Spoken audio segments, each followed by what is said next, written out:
Todo ano eu emprestava minha casa de praia para meu filho. Cuide bem de tudo, eu sempre pedia, mas a cada retorno ele me tratava pior. Você não entende nada, velha, gritou na última discussão, até que o telefone tocou. Senhora, chamei a polícia. Seu filho está sendo algemado agora mesmo. Era meu vizinho, com a voz tensa. Meu coração disparou, mas algo estranho aconteceu. Fui até o cofre e peguei um documento amarelado que guardava há décadas. 1 hora depois, cheguei na delegacia. Meu filho estava sentado, algemado, com o rosto vermelho de raiva. Quando me viu, começou a gritar: "Mãe, me tire daqui!" Eu coloquei o papel na mesa na frente dele. Seus olhos leram a primeira linha e sua expressão mudou completamente. Meu nome é Edna Queiroz e tenho 67 anos. E hoje eu vou te contar como meu único filho destruiu minha confiança, roubou de mim e tentou me declarar louca para ficar com tudo que eu construí na vida. Durante 23 anos, eu emprestava minha casa de praia em Ubatuba para meu filho Guilherme passar as férias de janeiro com a família dele.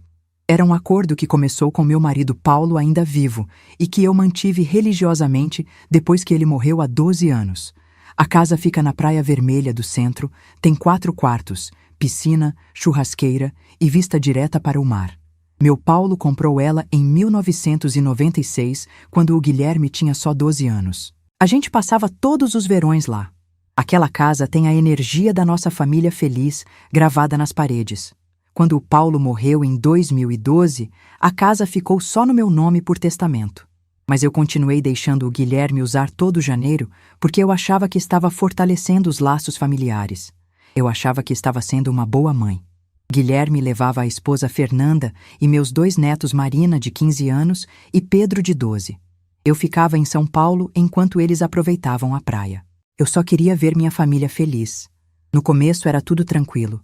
Guilherme me ligava no final do mês agradecendo.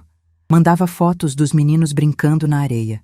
Dizia que estava cuidando de tudo direitinho, que a casa estava impecável, que ele se sentia abençoado por ter uma mãe tão generosa. Eu ia dormir feliz, achando que estava fazendo tudo certo. Mas há 5 anos, as coisas começaram a mudar de um jeito que eu nunca imaginei que fosse possível. Fernanda entrou na vida do Guilherme como um furacão de soberba e veneno. Ela vem de família rica de São Paulo, o pai dela é dono de concessionária de carros importados. Desde o primeiro dia que eu conheci ela, ela deixou bem claro que me achava inferior. Nas reuniões de família, ela me ignorava completamente. Quando eu falava alguma coisa, ela revirava os olhos e olhava para o celular. Ela fazia comentários maldosos sobre minhas roupas simples, sobre meu cabelo grisalho, sobre meu jeito de falar. Uma vez, ela disse na frente de todo mundo que eu tinha cheiro de naftalina e passado. Guilherme, que sempre foi um menino carinhoso, que me ligava toda semana, que me levava para almoçar todo domingo, começou a mudar. Devagar, como uma planta que vai murchando. Ele parou de me ligar no aniversário. Cancelava almoços na última hora com desculpas esfarrapadas. Inventava compromissos urgentes quando eu sugeria a gente se ver. As ligações que antes duravam meia hora passaram a durar 2 minutos. Ele ficou seco, distante, frio. Mas eu continuava emprestando a casa porque eu tinha esperança. Eu pensava que se eu fosse generosa, se eu mostrasse amor incondicional, ele ia voltar a ser o filho que eu criei. Eu pensava que era só uma fase, que o casamento estava deixando ele estressado, que quando as coisas se acalmassem ele ia lembrar de quem sempre esteve do lado dele. Mas a cada ano que passava ficava pior. Ele parou de me agradecer pelo empréstimo da casa. Simplesmente pegava as chaves e sumia. Parou de mandar notícias durante o mês que eles ficavam lá. Parou de perguntar se eu estava bem, se eu estava precisando de alguma coisa. Eu tentava ligar e ele não atendia. Eu mandava mensagem e ele respondia com "ok" ou "depois a gente fala". Eu virei um estorvo na vida dele. E a Fernanda começou a tratar minha casa como se fosse dela. Ela trocou as toalhas que eu tinha comprado com tanto carinho por outras importadas e jogou as minhas no lixo sem nem me avisar. Ela mandou embora o Cristiano, que era o caseiro há 15 anos, porque disse que ele era velho e incompetente. O homem chorou quando me ligou contando. Ela colocava móveis novos sem me consultar e levava embora os antigos que tinham valor sentimental para mim. Uma cadeira de balanço que meu Paulo adorava simplesmente sumiu. Quando eu perguntei, ela disse que era feia e que tinha doado. Eu engolia tudo. Eu chorava sozinha na minha casa, mas não confrontava porque eu tinha medo de perder meu filho de vez. Em janeiro deste ano aconteceu o pior.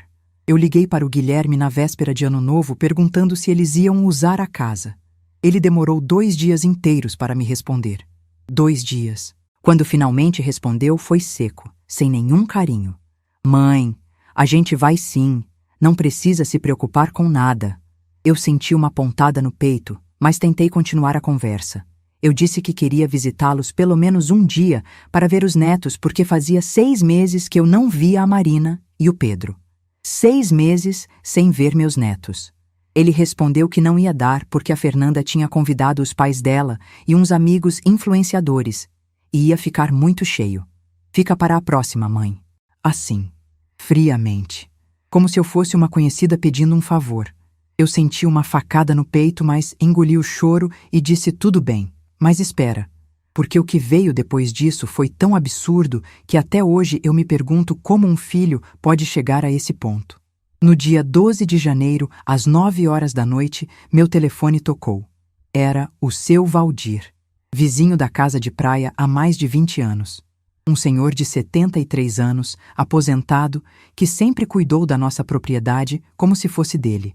A voz dele estava completamente alterada, quase gritando. Dona Edna, a senhora precisa saber de uma coisa muito grave. Eu estou aqui na frente da sua casa agora e chamei a polícia. Seu filho está sendo algemado neste exato momento. Meu coração quase parou. Minhas mãos começaram a tremer. Eu consegui perguntar o que tinha acontecido, mas minha voz saiu trêmula, quase inaudível. Seu Valdir explicou que há 3 dias a casa estava com festas absurdas todas as noites. Música eletrônica altíssima até às 5 da manhã. Gente bêbada gritando na rua. Carros bloqueando a entrada dos vizinhos. Garrafas de bebida jogadas no jardim. Gente vomitando na calçada. Os vizinhos reclamaram na prefeitura. Fizeram boletim de ocorrência. Ligaram para a polícia 4 vezes. Mas o pior não era isso. O pior é o que o seu Valdir viu com os próprios olhos dele. Ele viu meu filho Guilherme cobrando entrada de desconhecidos na porta da minha casa. Ele estava com uma listinha na mão, tipo segurança de balada. As pessoas chegavam, pagavam em dinheiro ou Pix e entravam. Seu Valdir desconfiou e foi investigar. Ele descobriu que Guilherme tinha colocado anúncio na internet, oferecendo a minha casa para festas e eventos particulares, a R$ 3.000 por noite. R$ 3.000 por noite. Ele estava alugando minha casa. A casa que eu emprestava para ele de coração. A casa que tem a memória do meu marido morto. Ele estava lucrando em cima de mim. E a Fernanda estava dentro tirando fotos com os influenciadores, marcando a localização nas redes sociais como se a casa fosse delas. Postando stories mostrando a piscina, a vista, a churrasqueira, escrevendo coisas como nosso refúgio particular e vivendo nosso melhor verão na nossa casa de praia. Nossa casa. Ela tinha coragem de escrever nossa casa. Eu desliguei o telefone e fiquei 10 minutos parada olhando para a parede da minha sala. Eu não conseguia processar. Eu não conseguia acreditar que meu filho, o menino que eu carreguei no colo, que eu embalei para dormir, que eu ensinei a ler, estava fazendo isso comigo. E todas as humilhações que eu tinha engolido nos últimos 5 anos vieram de uma vez como uma enxurrada. As festas de Natal que ele não me convidava mais. Os aniversários dos netos que eu descobria pelo Instagram depois que já tinham acontecido. As vezes que a Fernanda me chamou de velha ridícula na frente de visitas e ele não fez nada. As vezes que eu vi ele atravessar a rua para não ter que me cumprimentar. As vezes que ele desligou o telefone na minha cara quando eu queria contar que estava me sentindo sozinha. Tudo veio de uma vez e me esmagou. Eu chorei por 1 hora. Eu chorei até minha garganta doer. Até não ter mais lágrimas. Eu chorei pela mãe que fui, pelo filho que eu pensei que tinha, pela ilusão que eu alimentei durante anos. Depois eu sequei as lágrimas. Eu me levantei. Eu fui até o banheiro, joguei água no rosto e olhei para o espelho. E naquele momento, algo dentro de mim morreu. A Edna boazinha morreu. A Edna que perdoava tudo morreu. A Edna que tinha medo de perder o filho morreu. E nasceu uma Edna que ia buscar justiça. Eu liguei para o Dr. Marcelo Drummond, meu advogado. Ele trabalha comigo há 18 anos desde o inventário do Paulo. Eram 10 horas da noite, mas ele atendeu porque viu que era urgente. Eu contei tudo. Ele ficou em silêncio por uns segundos e depois disse uma coisa que eu nunca vou esquecer. Edna, isso é gravíssimo. Seu filho está cometendo apropriação indébita, evasão fiscal e uso irregular de propriedade de terceiros. A Fernanda pode responder como cúmplice. A gente vai acabar com eles. Quando Guilherme percebeu que tinha sido preso pela polícia por perturbação da ordem e exploração irregular de imóvel, ele me ligou. Mas não me ligou preocupado. Não me ligou arrependido. Ele me ligou gritando, berrando. Mãe, como a senhora pôde fazer isso comigo? Eu sou seu filho. A senhora me denunciou para a polícia? A senhora quer me destruir? Ele disse que eu era uma mãe horrível por não ter avisado que a polícia ia ser chamada. Disse que eu estraguei a reputação dele. Disse que a Fernanda estava furiosa e que os pais dela iam processar a família inteira. Disse que eu ia me arrepender amargamente. Eu nem respondi às acusações dele. Eu simplesmente falei com uma calma que eu não sabia que tinha dentro de mim. Guilherme, amanhã você vai receber uma visita do meu advogado com alguns documentos muito importantes. Aí você vai descobrir que essa casa nunca foi sua para alugar. E você vai descobrir outras coisas também. Coisas que vão mudar sua vida completamente. Aí eu desliguei. Porque o que Guilherme não sabia é que quando o pai dele morreu, eu recebi a casa em testamento com uma cláusula específica. A escritura está no meu nome, e só no meu nome. Ele nunca teve direito nenhum sobre aquele imóvel. Nenhum. Nenhuma vírgula. Meu marido fez questão de deixar assim porque ele sabia que o Guilherme ainda era imaturo. E ele estava certo. E Guilherme também não sabia que eu tinha guardado evidências de tudo que ele e a Fernanda fizeram na minha casa ao longo desses anos. Eu tinha fotos, prints de conversas, recibos, comprovantes. Eu documentei cada móvel levado embora, cada conta de luz que eles deixaram de pagar, cada vez que eles quebraram algo e não consertaram, cada promessa quebrada, cada mentira contada. Eu tinha guardado tudo porque no fundo do meu coração, naquele lugarzinho onde a intuição mora, eu já desconfiava que um dia ia precisar me defender. E esse dia chegou. Antes de eu contar o que aconteceu depois, me diz uma coisa. O que vocês fariam no meu lugar? Vocês acham que eu exagerei ou fiz o certo?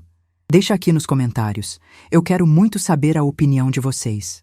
No dia seguinte, eu acordei às 5 da manhã. Não consegui dormir a noite inteira. Fiquei repassando tudo na minha cabeça. Mas eu não estava mais triste. Eu estava determinada. Às 7 horas eu estava sentada no escritório do Dr. Marcelo com uma pasta enorme cheia de documentos. Eu tinha levado tudo. Absolutamente tudo.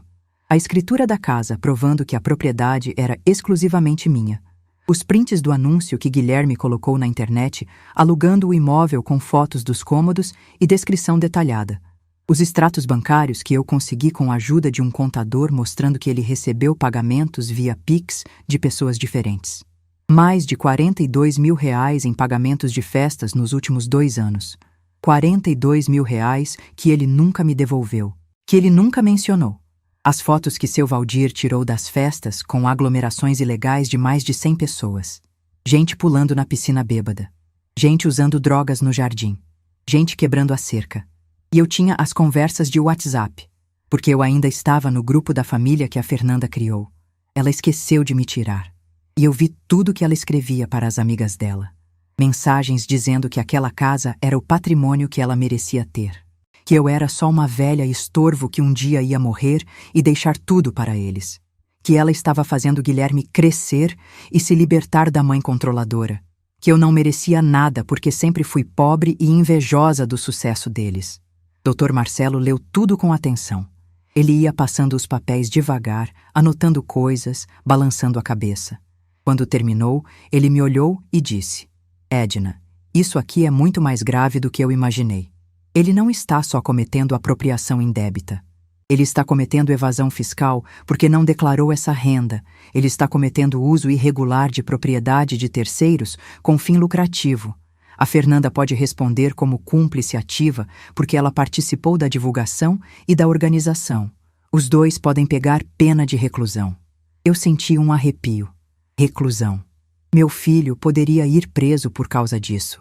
Uma parte de mim sentiu dor, mas a outra parte, a parte que tinha sido humilhada e roubada, sentiu que era justo. Eu perguntei o que ele achava que eu devia fazer. Dr. Marcelo abriu uma pasta dele e começou a explicar. A gente vai fazer o seguinte. Primeiro, ação de despejo imediato. Eles têm 72 horas para desocupar o imóvel. Segundo, ação de cobrança por danos materiais e lucros obtidos ilegalmente. Terceiro, representação criminal por apropriação indébita e evasão fiscal. Quarto, pedido de liminar para remoção de todas as postagens difamatórias nas redes sociais. E quinto, ação de danos morais pelo sofrimento que eles causaram. Eu concordei com tudo. Mas antes de protocolar os documentos eu tive uma ideia. Uma ideia arriscada, mas que podia me dar ainda mais provas. Eu ia fazer eles se exporem completamente. Eu liguei para Guilherme e fingi que estava arrasada. Coloquei na voz todo o desespero que consegui simular. Filho, eu não consegui dormir a noite inteira. Eu não sabia que a polícia ia agir daquele jeito. Eu só liguei para o seu Valdir pedindo para ele pedir para vocês abaixarem a música. Eu não imaginei que ia dar nisso. Eu estou me sentindo péssima. Vamos conversar direito? Vem aqui em casa amanhã para a gente resolver isso como família. Guilherme caiu que nem um patinho. Ele aceitou na hora. Disse que ia levar a Fernanda para a gente esclarecer os mal-entendidos. Ele ainda estava achando que ia conseguir me manipular. Eles chegaram no dia seguinte às 3 da tarde. A Fernanda entrou na minha casa de salto alto fino, bolsa Prada, óculos escuros de grife e uma cara de nojo, como se estivesse entrando num cortiço. Guilherme estava de braços cruzados, postura defensiva, maxilar travado. Os dois se sentaram no sofá da sala, como se estivessem me fazendo um favor absurdo. Eu ofereci café. Eles recusaram. Fernanda disse que não bebia café em casa de pessoas sem máquina de expresso italiana. Eu respirei fundo e deixei passar. Guilherme começou sem nem me cumprimentar direito. Mãe, a gente precisa conversar sério sobre essa casa de Ubatuba. Eu e a Fernanda estávamos pensando que já que a gente usa todo ano e já que a gente cuida de tudo, talvez fosse melhor a senhora passar a casa para o meu nome logo de uma vez. Assim a gente evita problemas futuros com o inventário e a gente pode cuidar melhor do imóvel. A gente até pode fazer uma reforma grande e valorizar o patrimônio. Fernanda completou com aquele sorriso falso que não chegava nos olhos. Edna, você já está com idade, né? 67 anos. Não faz sentido você ficar com uma responsabilidade dessas nas suas costas. Você mal consegue cuidar da sua própria casa aqui. A gente podia até te dar uma mesada mensal para você se manter confortável. Tipo R$ 500 por mês. Dá para você pagar suas continhas e comprar suas coisinhas. R$ 500 por mês. Pela casa que valia mais de R$ 1.200.000. Eu fiquei em silêncio. Deixei eles falarem. Guilherme continuou. E mãe, a gente precisa conversar sobre essa história de você ter chamado a polícia. Isso foi muito exagerado. A gente só estava fazendo uns eventos pequenos para amigos. Não era nada demais. A senhora criou um problemão desnecessário. A gente podia ter resolvido isso em família. Fernanda. E agora a gente está com a imagem manchada por causa disso. Eu perdi seguidores. Marcas estão questionando parcerias comigo. Você precisa consertar isso, Edna. Eu respirei fundo. Contei até 10 mentalmente. Aí eu abri a pasta que estava na mesa de centro bem na frente deles. Eu tirei a escritura e coloquei na mão do Guilherme. Falei com uma voz firme que eu não sabia que tinha. Vocês estão vendo isso? É a escritura da casa de Ubatuba. Está escrito aqui, bem clarinho, que a proprietária sou eu. Edna Queiroz, viúva de Paulo Queiroz. Olha-se aqui, só tem o meu nome. Não tem o nome do Guilherme em lugar nenhum. Nem uma vírgula. Quando o seu pai morreu, Guilherme, ele deixou essa casa exclusivamente para mim porque ele confiava em mim. Ele nunca colocou seu nome porque ele sabia que você ainda não estava pronto para essa responsabilidade. E pelo visto, ele estava absolutamente certo. Guilherme ficou branco. As mãos dele tremeram segurando o papel. Fernanda arrancou a escritura da mão dele e começou a ler com desespero. Eu não dei tempo para eles processarem. Eu já peguei os próximos documentos. Vocês acham que eu não sabia que vocês estavam alugando a minha casa? Vocês acham que eu sou burra, idiota? Acham que porque eu tenho 67 anos eu não sei usar internet? Eu joguei na mesa os prints dos anúncios. Aqui, anúncio no site de locação de imóveis. Casa luxuosa em Ubatuba, disponível para eventos e festas. Capacidade para 150 pessoas. Piscina, churrasqueira, vista para o mar. R$ 3.000 por noite. Tem até o número do seu celular aqui, Guilherme. Joguei mais papéis. Aqui os comprovantes de Pix que vocês receberam. R$ 42.000 nos últimos 2 anos. R$ 42.000 usando um imóvel que não é de vocês. Isso se chama apropriação indébita, e vocês dois podem responder criminalmente. Fernanda levantou do sofá e gritou: Você não pode fazer isso com a gente. A gente só estava tentando rentabilizar um espaço que você nem usa. Você deixa a casa parada o ano inteiro. A gente está cuidando, está mantendo. Mantendo? Eu ri. Um riso seco, sem alegria. Você mandou embora o Cristiano que cuidava da casa há 15 anos. Você trocou todas as coisas que tinham valor sentimental para mim.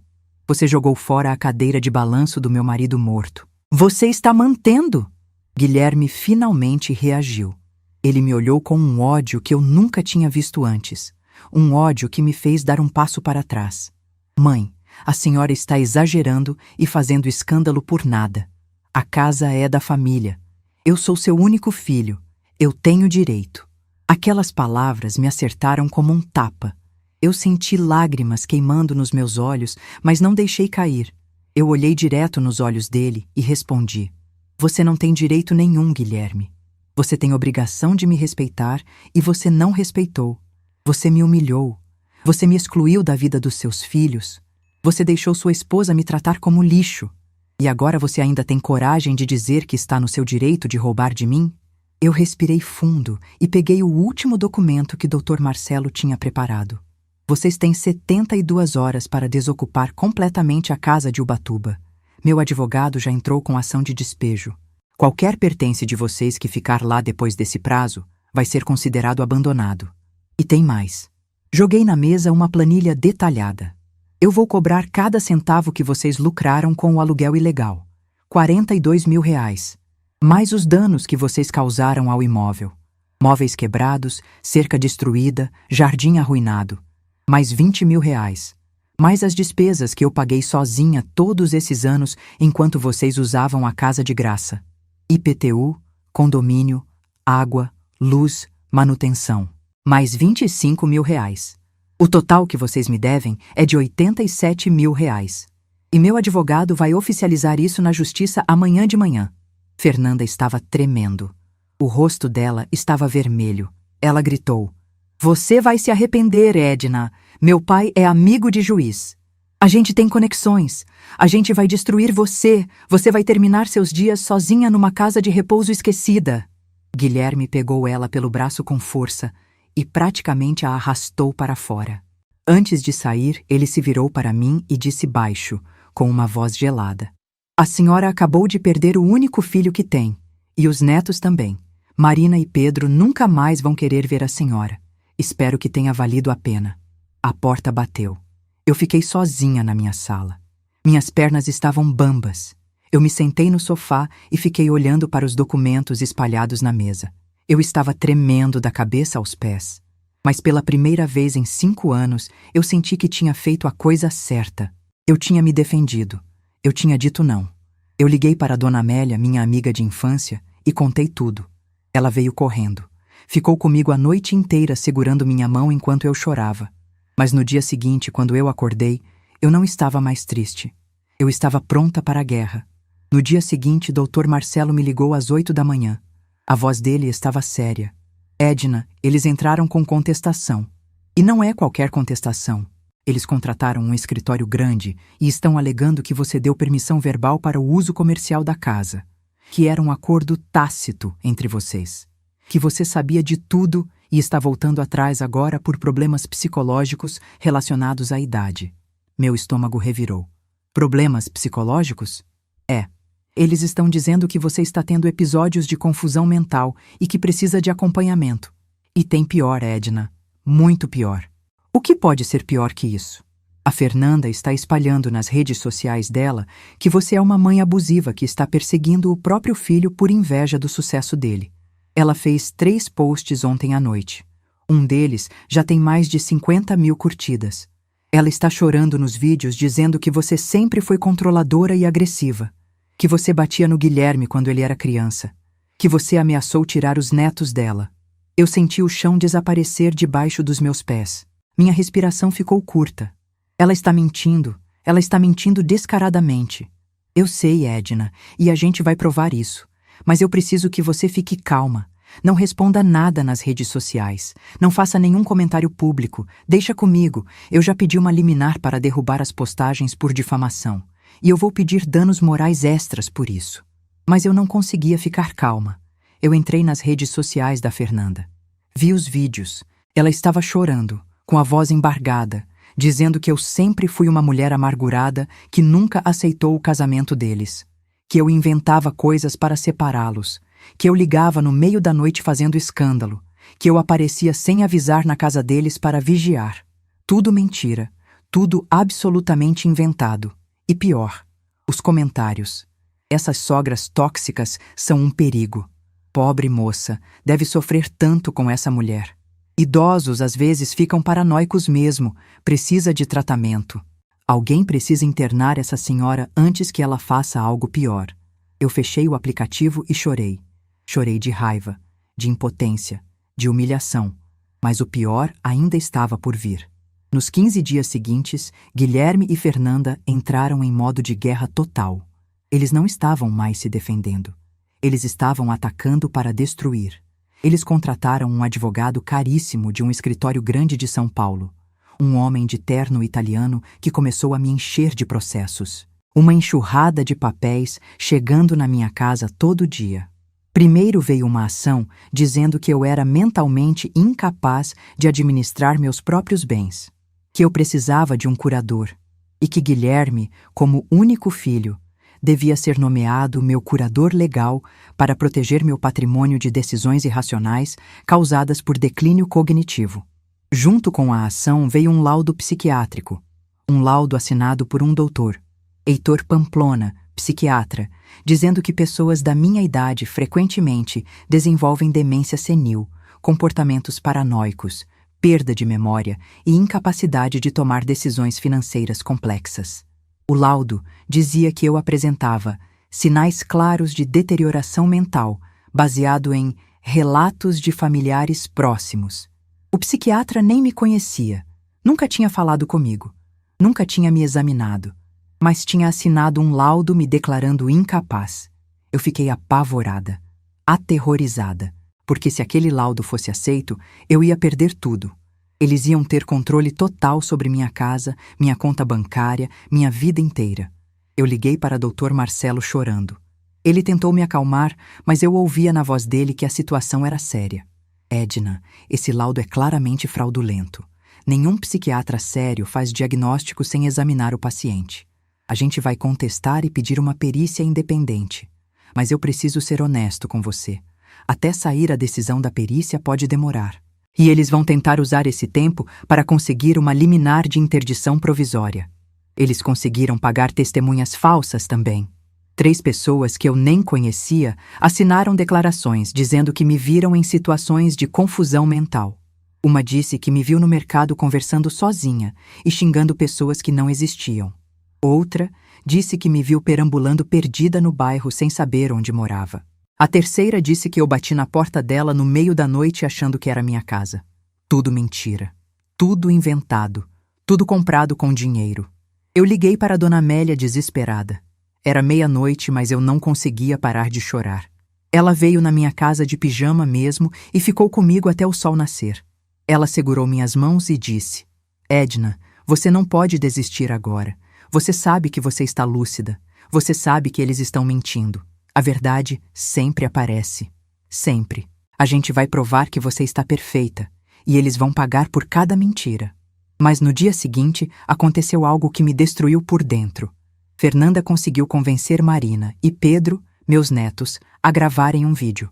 Dr. Marcelo me ligou para me avisar antes que eu visse nas redes sociais. Mas eu já tinha visto. Alguém tinha me marcado no vídeo. Eu cliquei sem pensar. Marina estava sentada no sofá com os olhos vermelhos de tanto chorar. Pedro estava ao lado dela segurando a mão da irmã. A Fernanda não aparecia no vídeo, mas era óbvio que ela estava filmando e orientando. Marina começou a falar com a voz trêmula. Eu preciso falar a verdade sobre minha avó Edna. As pessoas acham que ela é uma vovó boazinha, mas ela não é. Ela sempre foi uma pessoa muito controladora e agressiva com a gente. Quando eu era pequena, ela gritava comigo por qualquer coisa. Se eu derrubasse suco, se eu fizesse barulho, se eu não comesse tudo. Ela me dava beliscões no braço quando eu me comportava mal. Ela dizia que eu era mal educada e mimada. Pedro continuou. Ela batia na gente sim. Ela dava palmadas fortes quando a gente não obedecia. Uma vez eu quebrei uma xícara sem querer e ela me puxou pela orelha tão forte que ficou vermelha o dia inteiro. Eu tenho medo da minha avó. A gente tem medo dela. Marina voltou a falar chorando. E agora ela está fazendo isso com meu pai. Ela está perseguindo ele. Ela quer destruir nossa família. Meu pai só queria cuidar da casa dela e ela inventou que ele estava roubando. Ela está ficando louca. Alguém precisa internar ela antes que ela machuque alguém. O vídeo tinha 3 minutos. 3 minutos de mentiras. 3 minutos que estavam destruindo minha reputação completamente.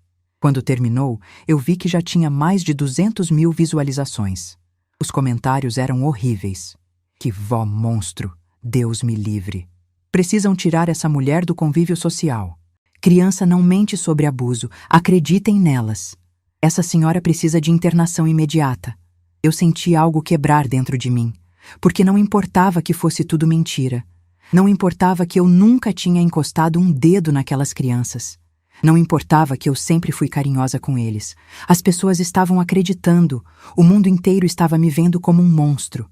Eu liguei para Dr. Marcelo soluçando. Mal conseguia falar. Eles viraram meus netos contra mim.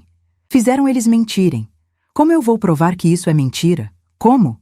Dr. Marcelo ficou em silêncio por uns segundos. Depois disse com uma voz firme. Edna, respira. Respira fundo. Agora me escuta com atenção. Esse vídeo foi o maior erro que eles cometeram. Porque isso é crime. Isso é uso de menor para difamação. Isso é coaching de testemunha. Isso é false memory implantation. A gente vai derrubar esse vídeo, vai processar eles por isso e vai usar isso como prova da má-fé deles.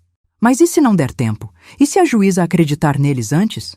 Não vai, porque eu tenho uma notícia para você, uma notícia muito boa. Meu coração acelerou. O quê? Eu contratei um investigador particular, o melhor de São Paulo, e ele descobriu coisas muito interessantes sobre seus queridíssimos filho e nora. Coisas que vão virar esse jogo completamente. Pela primeira vez em dias, eu senti uma fagulha de esperança. Me conta. Amanhã de manhã eu vou na sua casa com todos os documentos. E aí a gente vai montar o contra-ataque final. Mas te adianto uma coisa. Eles não sabiam com quem estavam mexendo. Naquela noite, eu dormi 4 horas. Mas foram as primeiras 4 horas de sono que eu conseguia ter em semanas. No dia seguinte, Dr. Marcelo chegou na minha casa às 8 da manhã com uma maleta cheia de documentos. Dona Amélia também estava comigo. A gente sentou na mesa da cozinha e ele começou a abrir as pastas. Edna, você está vendo isso aqui? Ele colocou na minha frente o contrato social de uma empresa. Isso é a empresa da Fernanda. Chama-se FB Eventos Premium Ltda. Olha aqui na lista de atividades da empresa. Eu li. Locação de imóveis para eventos sociais e corporativos. Dr. Marcelo bateu o dedo no papel. Ela não estava só alugando sua casa de forma irregular. Ela registrou isso oficialmente como atividade da empresa dela. Ela abriu CNPJ para fazer isso. Ela emitia nota fiscal para alguns clientes. Ela declarava parte da renda, mas não toda. Ela sabia exatamente que estava cometendo apropriação e tentou legalizar usando a empresa. Isso prova dolo, prova intenção criminosa, não foi erro, foi premeditado. Eu senti minha respiração prender. E isso muda o quê? Muda tudo, porque agora não é só apropriação indébita, é estelionato qualificado. A pena é muito maior, e tem mais. Ele colocou outros papéis na mesa. O investigador descobriu que o Guilherme abriu uma conta bancária secreta. Uma conta num banco digital que você não conhece. Ele usava essa conta exclusivamente para receber os pagamentos dos aluguéis. Ele nunca declarou essa renda no imposto de renda. A Receita Federal pode autuá-lo por sonegação fiscal. E a multa pode chegar a 75% do valor sonegado mais juros. Dona Amélia assoviou baixinho. Eles cavaram a própria cova. Tem mais ainda. Doutor, Marcelo colocou fotos na mesa. Lembra do psiquiatra que assinou o laudo falso dizendo que você é incapaz? Doutor Heitor Pamplona. O investigador descobriu que ele é amigo pessoal íntimo do pai da Fernanda há mais de 20 anos. Eles fazem churrasco juntos todo mês no clube. Eles viajam juntos para pescar. As esposas deles são amigas. Isso é conflito de interesses gravíssimo. O laudo é nulo. E o Conselho Regional de Medicina pode cassar a licença dele. Eu senti lágrimas de alívio escorrendo. Então a gente tem chance? Edna, a gente não tem chance. A gente já ganhou. Falta só oficializar. Dr. Marcelo puxou mais documentos. E sobre o vídeo dos seus netos, eu já entrei com representação no Ministério Público por uso de menor em crime contra a honra. A Fernanda pode responder por isso. E eu consegui uma prova definitiva de que foi tudo forjado. Ele me mostrou prints de conversas de WhatsApp. O investigador conseguiu acesso às conversas entre a Fernanda e uma amiga dela. Olha aqui o que ela escreveu. Consegui fazer os meninos gravarem o vídeo chorando. Tive que gravar 5 vezes até ficar convincente. Prometi que se eles fizessem direitinho, eu dava R$1.000 para cada um gastar no shopping. Ela confessou. Ela confessou tudo por escrito. Eu cobri a boca com as mãos. Dona Amélia abraçou meus ombros. Dr. Marcelo continuou. Eu já protocolei tudo isso no processo. Já pedi a perícia psiquiátrica independente em você, que vai provar que você está plenamente capaz. Já pedi o bloqueio da conta secreta do Guilherme. Já denunciei o psiquiatra no CRM. Já pedi a remoção imediata do vídeo dos meninos. E já entrei com representação criminal contra os 2 na delegacia. Ele me olhou nos olhos. Em 2 semanas tem a audiência final. E eu garanto para você, eles vão cair forte. Eu segurei a mão do Dr. Marcelo. Obrigada, muito obrigada. Não me agradeça ainda. Agradeça depois da sentença. Os 15 dias até a audiência foram os mais longos da minha vida. Eu fiz a perícia psiquiátrica independente.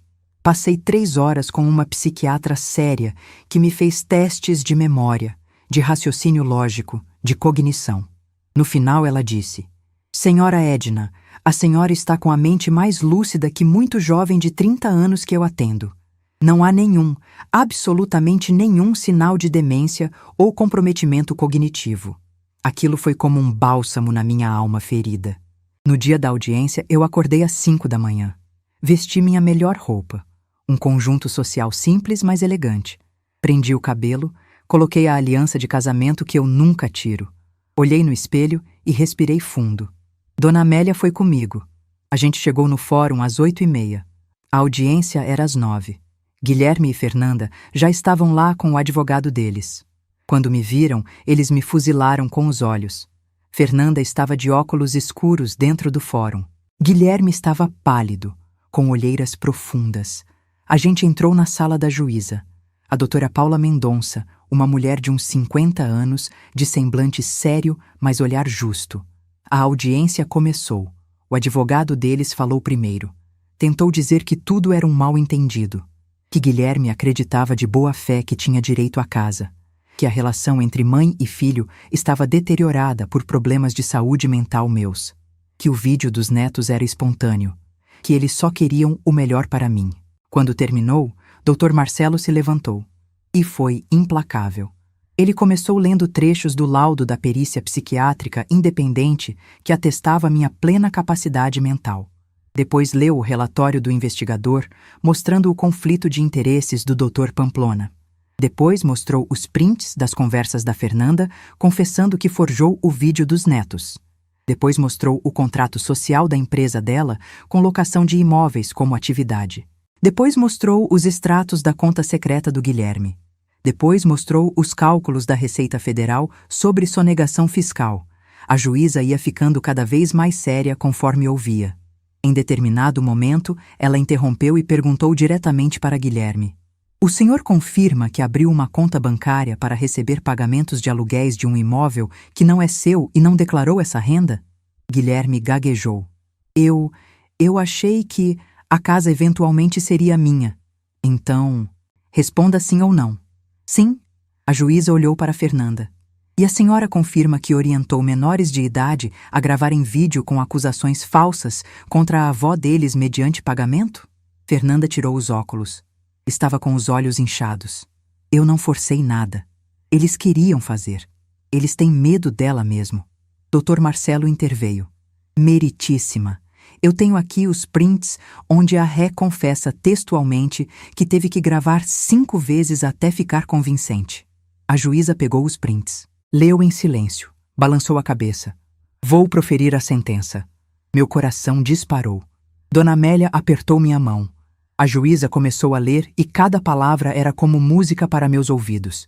Diante das provas apresentadas, fica claro que os réus Guilherme Queiroz e Fernanda Bittencourt Queiroz agiram com dolo, má-fé e desrespeito absoluto, não apenas às leis, mas à dignidade da autora que é mãe de um dos réus. Os réus são condenados solidariamente a pagarem à autora Edna Queiroz o valor de R$ 82 mil referentes aos lucros obtidos ilegalmente com aluguéis não autorizados do imóvel, mais R$ 23 mil referentes a danos materiais comprovados no imóvel, mais R$ 30 mil por danos morais, considerando a gravidade das acusações falsas e da difamação pública, totalizando R$ 135 mil. Eu não conseguia acreditar no que estava ouvindo. Fica determinado o bloqueio imediato de todos os bens dos réus até o pagamento integral da dívida. Fica determinado ainda que os réus estão proibidos de se aproximarem da residência da autora num raio de 500 metros sob pena de prisão em flagrante. A ação de interdição por incapacidade mental é julgada totalmente improcedente, e os réus são condenados por litigância de má-fé a pagarem uma multa adicional de R$ 15 mil aos cofres públicos. A juíza fez uma pausa, olhou diretamente para Guilherme e Fernanda. E eu vou além. Determino que cópias deste processo sejam encaminhadas ao Ministério Público para investigação criminal por apropriação indébita, sonegação fiscal, uso de menor para fins ilícitos e falsa perícia médica. Os réus podem responder criminalmente por todos esses crimes. E determino também que cópia seja enviada ao Conselho Regional de Medicina para a apuração do Dr. Heitor Pamplona. Guilherme levantou da cadeira e gritou: Isso é um absurdo! Essa mulher está roubando meu futuro. Ela está destruindo minha família. A juíza bateu o martelo com força. Silêncio! O senhor está em desacato à autoridade e pode ser preso agora mesmo. Seguranças! 2 seguranças se aproximaram. Guilherme sentou tremendo. Fernanda estava chorando compulsivamente, com a maquiagem toda borrada. A juíza continuou. E deixem-me dizer uma última coisa. Eu trabalho há 26 anos na justiça e raramente vi um caso de ingratidão, ganância e crueldade tão grande quanto esse. A autora emprestou sua propriedade por mais de 2 décadas por amor materno. E os réus retribuíram com roubo, mentira, difamação e tentativa de interdição. Isso é simplesmente repugnante. Sentença encerrada. Ela bateu o martelo pela última vez. Eu desabei em lágrimas. Dona Amélia me abraçou. Dr. Marcelo apertou meu ombro. Eu tinha vencido. Contra tudo e contra todos, eu tinha vencido. Guilherme e Fernanda saíram da sala sem olhar para trás. Eu os vi indo embora pelos corredores do fórum. E pela primeira vez em meses, eu senti paz. Nos meses seguintes, eu assisti a vida de Guilherme e Fernanda desmoronar peça por peça. E eu não senti pena, nem por um segundo. A primeira coisa que aconteceu foi a Receita Federal. Eles receberam a denúncia e abriram investigação formal. Em 3 semanas, saiu a autuação. Guilherme e Fernanda foram multados em R$ 240 mil por sonegação fiscal dos últimos 3 anos. R$ 240 mil que eles não tinham. O banco bloqueou todas as contas deles para garantir o pagamento. Cartão de crédito bloqueado. Cheque especial bloqueado. Eles ficaram sem acesso a dinheiro nenhum da noite para o dia. Fernanda teve um colapso nervoso. Ela postou um vídeo chorando, dizendo que estava sendo perseguida pelo sistema, que estava sendo vítima de injustiça. Mas dessa vez, ninguém acreditou, porque Dr. Marcelo tinha conseguido uma liminar, obrigando ela a postar um vídeo de retratação, admitindo que mentiu sobre mim. O vídeo tinha que ficar fixado no perfil dela por 1 ano inteiro.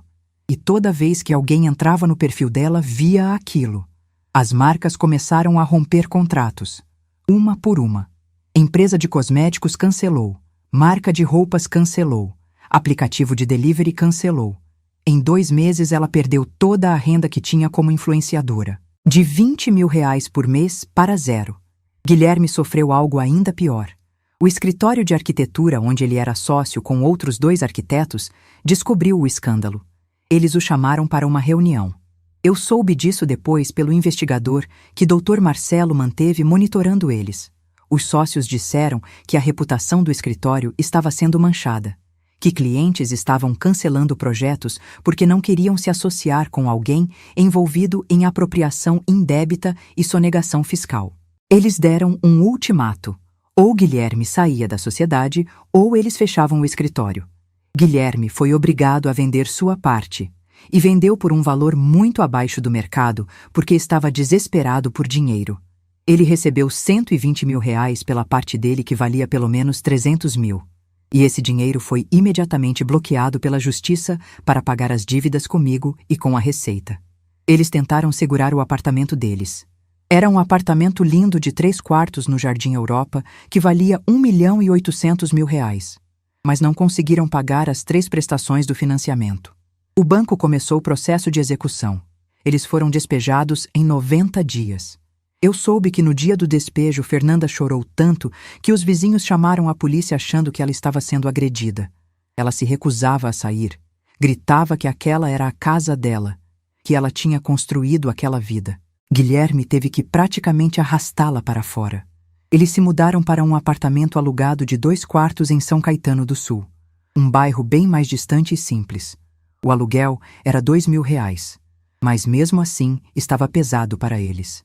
Guilherme estava trabalhando como arquiteto freelancer, fazendo pequenas reformas residenciais. Ganhava quando muito R$5 mil por mês, às vezes menos. Fernanda tentou voltar a fazer conteúdo nas redes sociais, mas ninguém mais a levava a sério. Os seguidores dela caíram de 300 mil para 80 mil em 6 meses. E os que sobraram eram só haters comentando sobre o processo. A empresa de eventos dela, a FB Eventos Premium, faliu. Ela teve que fechar oficialmente. Devia dinheiro para fornecedores, devia dinheiro para o contador, devia dinheiro para todo mundo.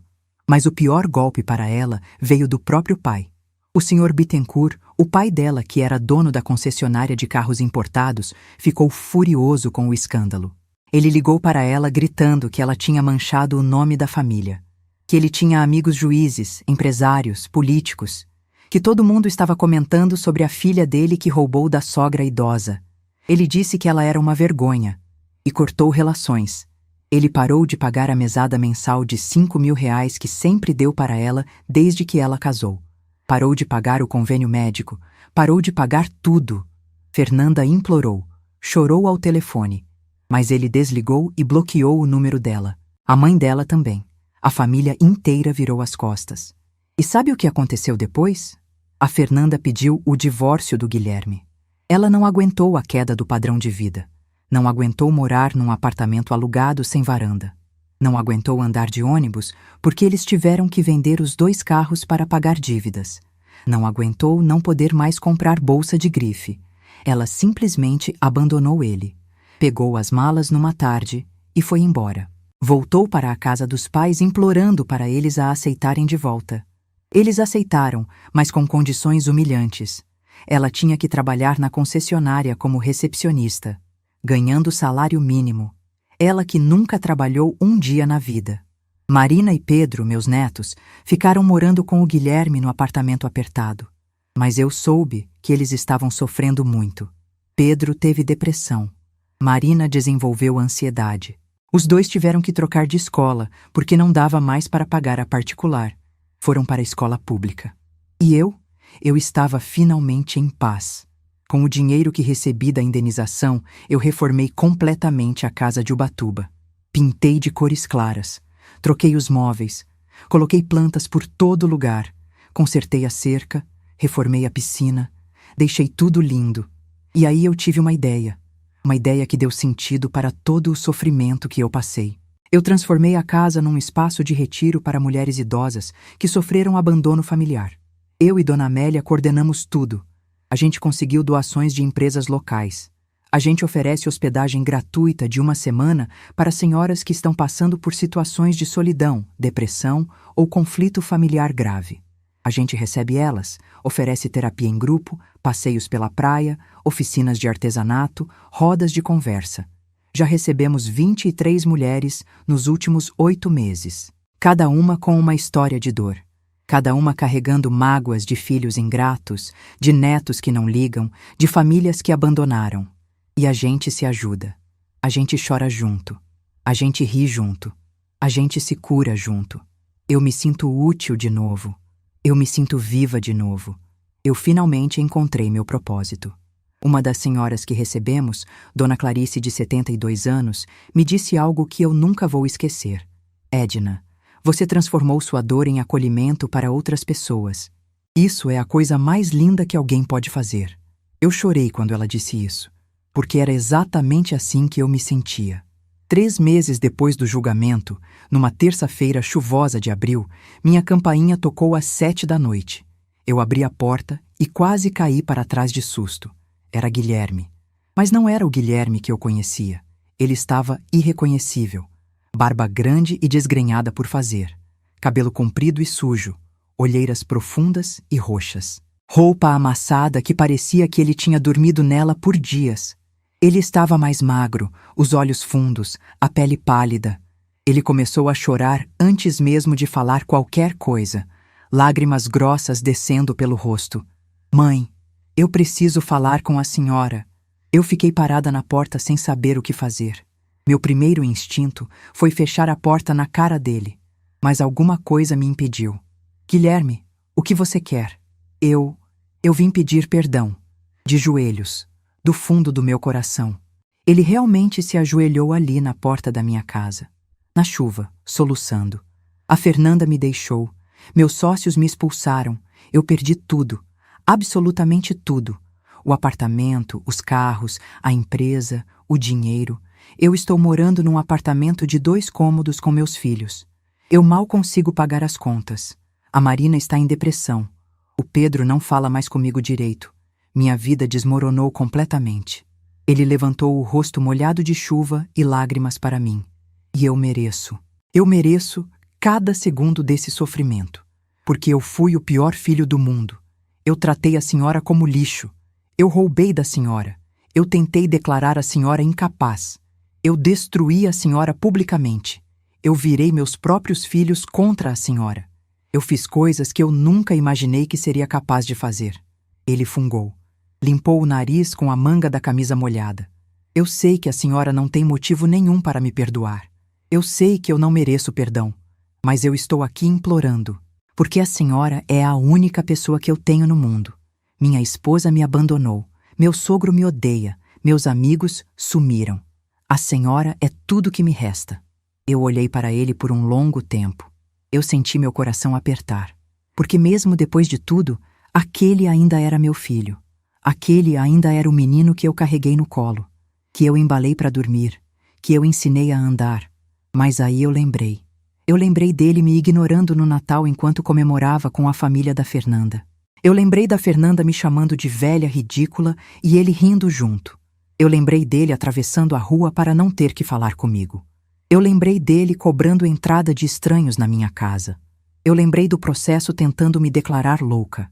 Eu lembrei do vídeo falso dos meus netos dizendo que tinham medo de mim. Eu lembrei dele gritando no fórum que eu estava roubando o futuro dele. E a dor voltou. Fresca. Como se tivesse acontecido ontem. Eu respirei fundo. Guilherme, levanta daí. Ele levantou trêmulo. Entra. Você está encharcado. Ele entrou. Eu peguei uma toalha e dei para ele. Ele se secou em silêncio. A gente sentou na sala. O mesmo sofá onde ele tinha exigido que eu passasse a casa para o nome dele. Eu comecei a falar, devagar, cada palavra pesada. Guilherme, eu te perdoo, de coração. Eu perdoo todas as coisas horríveis que você fez comigo, porque guardar raiva só me faria mal. Eu não quero mais carregar esse peso. Os olhos dele brilharam de esperança. Mas a esperança morreu. Mas perdoar não significa esquecer, e não significa que eu vou deixar você voltar para a minha vida. Mãe, por favor, deixa eu terminar. Minha voz saiu mais firme. Você fez escolhas, Guilherme. Você escolheu a Fernanda em vez de mim. Você escolheu dinheiro em vez de dignidade. Você escolheu humilhar a mãe que te criou sozinha depois que seu pai morreu. Você escolheu roubar de mim. Você escolheu tentar me destruir psicologicamente quando eu reagi. Você usou seus próprios filhos, meus netos, para mentir sobre mim. Você tentou me trancar num asilo me declarando louca. Lágrimas escorriam pelo meu rosto agora. Um filho que faz isso com a própria mãe não merece uma segunda chance. Porque se você foi capaz de fazer tudo isso uma vez, você pode fazer de novo. E eu já sofri demais, eu já dei demais, eu já perdoei demais. Chegou a minha hora de viver em paz. Mãe, eu mudei, eu juro que mudei, eu aprendi. Você não mudou, Guilherme. Você só está arrependido porque perdeu tudo. Se você ainda tivesse o apartamento, se você ainda tivesse dinheiro, se a Fernanda ainda estivesse com você, você não estaria aqui. Você estaria continuando a me ignorar. Seu arrependimento não é por me amar, é por precisar de mim. Ele abaixou a cabeça, porque sabia que era verdade. Eu continuei. Você precisa aprender a viver com as consequências dos seus atos. Você precisa aprender a se levantar sozinho. Você precisa aprender a ser homem sem usar ninguém como muleta. E eu preciso viver em paz, longe de quem me fez tanto mal. Mas eu sou seu filho. Você deixou de ser meu filho quando me tratou como inimiga. Família não é quem compartilha seu sangue, Guilherme. Família é quem te respeita, te valoriza e te ama de verdade. E você provou que não sabe fazer nenhuma dessas coisas. Guilherme ficou em silêncio. Ele olhava para o chão como uma criança sendo repreendida. Eu vou te pedir uma coisa só, eu disse. Cuida bem dos seus filhos. A Marina e o Pedro não têm culpa de nada disso. Eles foram manipulados por você e pela Fernanda. Eles precisam de um pai presente. Seja esse pai. Reconstrua sua vida por eles, não por mim. Ele assentiu sem falar nada. Agora eu quero que você saia da minha casa. E não volte mais. A ordem judicial continua valendo. Você não pode se aproximar de mim. Se você vier aqui de novo, eu vou chamar a polícia. Guilherme levantou devagar. Ele olhou para mim uma última vez, os olhos dele cheios de dor. Eu sinto muito, mãe. Eu sinto muito por tudo. Eu sei, mas não muda nada. Ele caminhou até a porta, colocou a mão na maçaneta, virou-se mais uma vez. A senhora vai ser feliz. Eu sei disso, e eu vou ter que viver o resto da vida sabendo que eu joguei fora a melhor pessoa que eu tinha. Ele abriu a porta e saiu na chuva. Eu fiquei parada na sala ouvindo os passos dele se afastando. Ouvi ele soluçar na rua. Ouvi ele entrar no carro velho que ele tinha agora. Ouvi o motor ligar e ele ir embora. Eu me sentei no sofá. Chorei mais uma vez. Mas dessa vez não era choro de dor. Era choro de libertação. Porque pela primeira vez em décadas eu escolhi a mim mesma. Passaram-se 6 meses desde aquela noite chuvosa. 6 meses desde que fechei a porta para Guilherme pela última vez. E eu posso dizer com toda sinceridade, foram os melhores 6 meses da minha vida em muito tempo. O projeto da Casa de Retiro em Ubatuba cresceu mais do que eu imaginava. A gente conseguiu uma parceria com a prefeitura que ajuda com parte das despesas. Conseguimos doações de supermercados locais para a alimentação. Uma psicóloga voluntária vem 2 vezes por semana fazer atendimento gratuito. Já recebemos 41 mulheres até agora, cada uma com sua história. Dona Sebastiana, que foi expulsa de casa pela nora. Dona Irene, cujos filhos brigam pela herança enquanto ela ainda está viva. Dona Carmen, que não vê os netos há 5 anos porque a filha se mudou e cortou o contato. A gente criou uma rede de apoio, um grupo de WhatsApp onde todas conversam. Elas se ajudam, se aconselham, marcam encontros em São Paulo, viraram amigas de verdade. Eu finalmente entendi que meu propósito não era mais ser mãe do Guilherme. Meu propósito era ser luz para outras mulheres que estavam no escuro como eu estive. Eu voltei a viajar também, coisa que eu não fazia desde que o Paulo morreu. Fui para o Nordeste conhecer as praias. Fui para o Sul visitar vinícolas. Fui para o Rio passar um fim de semana longo, sempre com a dona Amélia, que virou minha companheira de aventuras. Eu emagreci 6 quilos. Voltei a me cuidar. Pinto o cabelo agora. Faço caminhada 3 vezes por semana. Comecei aula de pintura. A casa está cheia de telas que eu fiz. São horríveis, mas eu adoro cada uma. Eu ri de novo. De verdade. Daquele jeito que faz o estômago doer. Sobre Guilherme, eu soube notícias pelo Dr. Marcelo, que ainda mantém contato com alguns conhecidos da área jurídica. Ele está trabalhando como desenhista técnico numa empresa pequena. Ganha salário fixo. Nada demais. Mora no mesmo apartamento em São Caetano. Os meninos estão se adaptando à escola pública. Pedro entrou para o time de futebol e está indo bem. Marina começou terapia e está melhorando. Fernanda casou de novo, com um empresário mais velho que o pai apresentou. Ela postou fotos do casamento nas redes sociais. Vestido branco caríssimo, festa enorme. Ela estava sorrindo, mas o sorriso não chegava nos olhos. Guilherme não foi convidado para o casamento. Os filhos dele também não. Ele nunca mais tentou me procurar. Respeitou o que eu pedi. E eu agradeço por isso. Às vezes, de madrugada, quando não consigo dormir, eu penso nele. Eu me pergunto se ele está bem, se ele está comendo direito, se ele está conseguindo pagar as contas, se ele está feliz. E aí eu lembro que ele é adulto, que ele fez escolhas, que ele precisa viver as consequências e que não é minha responsabilidade salvá-lo. Porque a verdade é essa. A gente não pode salvar quem não quer ser salvo. A gente não pode amar quem não sabe amar de volta. A gente não pode se sacrificar por quem nos sacrificaria sem pensar 2 vezes. Hoje, eu acordei cedo. Tomei café na varanda vendo o sol nascer. Olhei as plantas do jardim que eu mesma plantei. Liguei para a dona Amélia confirmando nosso almoço. Escolhi a roupa que vou usar no retiro desse fim de semana, onde vamos receber mais 3 senhoras. E eu sorri. Sorri porque eu estou em paz.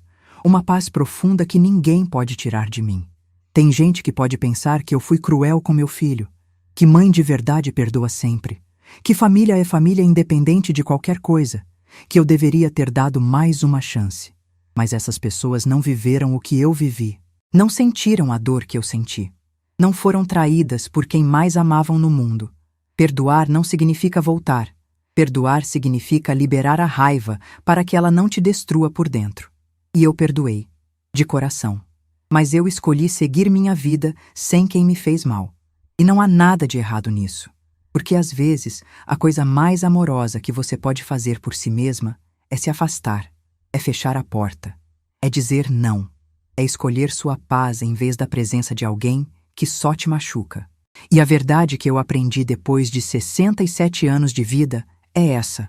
Você ensina às pessoas como te tratarem. Se você aceita migalhas, vão te dar migalhas para sempre. Se você aceita desrespeito, vão te desrespeitar para sempre. Mas se você coloca limite, se você diz chega, se você se valoriza, aí as coisas mudam. Nem sempre mudam com as pessoas que você quer. Às vezes elas vão embora. Às vezes você perde gente. Às vezes dói tanto que você acha que não vai sobreviver. Mas você sobrevive. E do outro lado da dor tem uma versão sua mais forte, mais sábia, mais inteira. Eu não mudaria nada do que aconteceu, porque tudo me trouxe até aqui. Até essa versão de mim que finalmente sabe o próprio valor, que finalmente entende que merece respeito, que finalmente escolhe a si mesma. Tem uma frase que eu coloquei na parede da casa de Ubatuba, bem na entrada onde todas as mulheres veem quando chegam. Família não é obrigação, é escolha. E você tem o direito de escolher quem merece estar na sua vida. Essa frase resume tudo o que eu aprendi. Guilherme sempre vai ser meu filho, biologicamente. Mas ele deixou de ser minha família quando me tratou como inimiga. E está tudo bem. Eu fiz as pazes com isso. Ontem eu estava na praia de Ubatuba. O sol estava se pondo. O céu estava laranja e rosa. As ondas batiam suaves na areia. Eu estava descalça, sentindo a água gelada nos pés. E pela primeira vez em muitos anos, eu me senti completa. Eu não precisava de mais nada. Eu não precisava da aprovação de ninguém. Eu não precisava provar nada para ninguém. Eu estava ali, viva, inteira, livre. E isso era mais do que suficiente. Se você está lendo essa história, se você está passando por algo parecido, eu quero que você saiba uma coisa. Você merece respeito. Você merece ser tratada com dignidade. Não importa se é seu filho, sua filha, seu marido, sua irmã. Ninguém tem o direito de te desrespeitar. E você tem o direito de se afastar. Você tem o direito de dizer não. Você tem o direito de escolher sua paz. Não deixa ninguém te convencer de que você é obrigada a aguentar maus tratos em nome do amor. Amor de verdade não machuca. Amor de verdade não humilha. Amor de verdade não rouba. Amor de verdade não destrói. E se alguém faz essas coisas com você, isso não é amor. É abuso disfarçado de afeto. Você merece mais. Você sempre mereceu mais. Hoje eu olho para trás e vejo uma mulher que passou por tempestades, mas não se deixou afundar. Uma mulher que foi traída, mas não se tornou amarga. Uma mulher que foi machucada, mas não se fechou para o mundo. Eu transformei minha dor em propósito, minha mágoa em missão, meu sofrimento em serviço. E no final das contas, essa é a maior vitória de todas. Não é fazer quem te machucou se arrepender. Não é vê-lo sofrendo. Não é a vingança. A maior vitória é reconstruir sua vida. É voltar a sorrir. É encontrar paz. É ser feliz apesar de tudo. Essa é a minha história. A história de uma mãe que amou demais, que foi traída pelo próprio filho, que quase foi destruída, mas que se levantou e escolheu viver. E se eu consegui, você também consegue. E você, o que faria no meu lugar? Conta aqui nos comentários. Se você gostou dessa história, se inscreve no canal para não perder as próximas. E já aproveita para clicar na história que está passando na tela agora. Até a próxima.